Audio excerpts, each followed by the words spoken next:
Hello दोस्तों।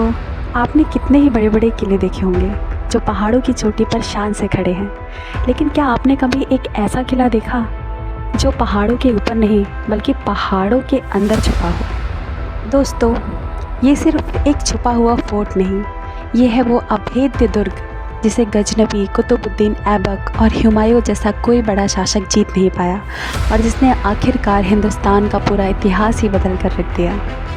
मैं हूँ आपकी दोस्त रुचि और आज हम आए हैं उस रहस्यमय किले कलिंजर फोर्ट की यात्रा पर, जिसे हिडन फोर्ट ऑफ इंडिया भी कहते हैं। तो चलिए स्टार्ट करते हैं अपनी जर्नी।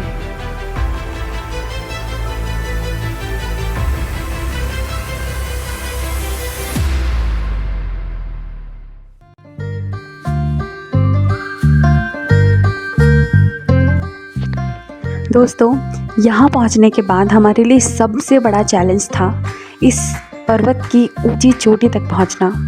बिलीव मी, यहाँ पहुँचने का रास्ता ही अपने आप में एक अद्भुत अनुभव है। विंध्याचल के घने जंगल और ऊंची ऊंची चढ़ाई, ये एक लंबा रास्ता है जिसे पार करने में ही हमारी हिम्मत की परीक्षा हो जाती है। और जब आप यहाँ पहुँचते हैं तो ऐसा लगता है जैसे आप बिल्कुल आसमान में खड़े हों। आप देख सकते हैं कि यहाँ से व्यू कितना सुंदर दिख रहा है। इस किले की हर चीज़, छोटी छोटी मूर्ति तक पहाड़ को काट कर बनाई गई है। इसकी बुनियाद ही ऐसी है कि इसे जीतना एक सपना था।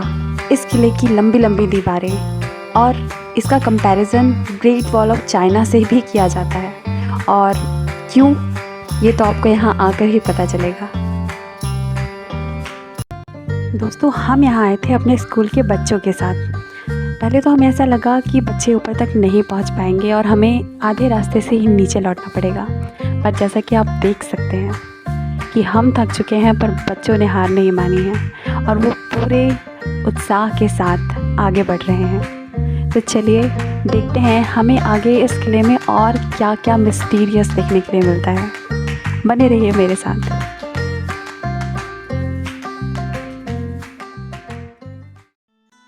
दोस्तों, आपको पता है इसकी दीवारें सिर्फ पत्थर की नहीं हैं, बल्कि ये हज़ारों सालों का गौरव लिए खड़ी हैं। इसे सतयुग में कीर्तिनगर और आज कलयुग में कलिंजर के नाम से जाना जाता है। इसके अभेद्य होने की कहानी 11वीं सेंचुरी से शुरू होती है, जब पूरे नॉर्थ इंडिया में लूटपाट मचाने वाला महमूद गजनबी यहाँ आया था, तो वो भी इस किले के सामने झुकने पर मजबूर हो गया। यही नहीं, कलिंजर की मजबूत दीवारों ने खजुराहो के मंदिरों की भी रक्षा की।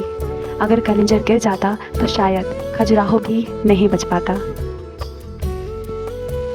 दोस्तों, ये किला बहुत बड़े एरिया में फैला हुआ है, जिसमें से कुछ भाग ध्वस्त कर दिया गया है और कुछ भाग हमें देखने के लिए मिलता है।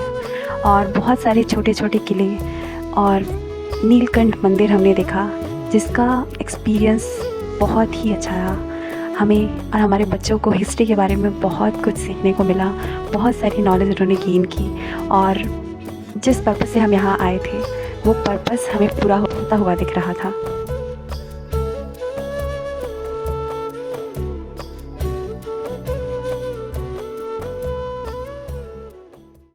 वैसे तो इस किले के लिए बहुत ही लड़ाइयाँ हुई, लेकिन इस किले को सबसे ज़्यादा याद किया जाता है इसकी आखिरी लड़ाई के लिए।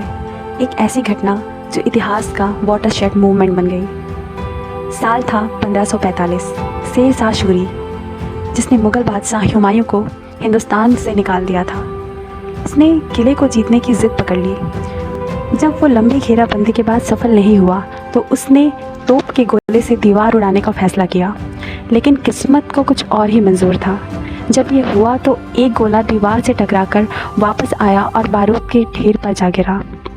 इस धमाके में शेर शाह सूरी पूरी तरह से घायल हुआ और उसकी मौत हो गई। और इसका नतीजा, उसी वक्त हुमायूं को वापस आने और मुग़ल एम्पायर को फिर से स्थापित करने का मौका मिल गया। अब चलिए इसके अंदर की अद्भुत कला देखते हैं। ये चंदेला शासकों की निशानी है, जिन्होंने खजुराहो की खूबसूरत स्कल्पचरिंग दी है। यहाँ का सबसे ब्यूटीफुल टेम्पल नीलकंठ महादेव मंदिर इसकी सबसे बड़ी शान है। लोग कहते हैं कि समुद्र मंथन के बाद भगवान शिव ने विष यहीं पर शांत किया था और नीलकंठ कहलाए। दोस्तों, इतना सब जानने के बाद भी ये किला आज भी एक रहस्य है। इसके अंदर कई रहस्यमय गुफाएं हैं जो कहाँ जाती हैं ये कोई नहीं जानता। कलिंजर सिर्फ एक किला नहीं, ये भारत की उस गौरवशाली शान का प्रतीक है जिसे कभी कोई झुका नहीं पाया। इस किले के अद्भुत नज़ारों का आनंद लेते हुए हम नीचे की ओर चल पड़े। नीचे उतरने के बाद पिकनिक जब भी हो और हम खाना बनाकर ना खाएं तो कुछ अधूरा सा लगता है, तो सब ने साथ मिलकर खाना पकाया और खाना खाया और बहुत ही मज़ा आया। इसके बाद हम वापस अपने घर की ओर चल पड़े। थैंक यू सो मच दोस्तों यहाँ तक बने रहने के लिए।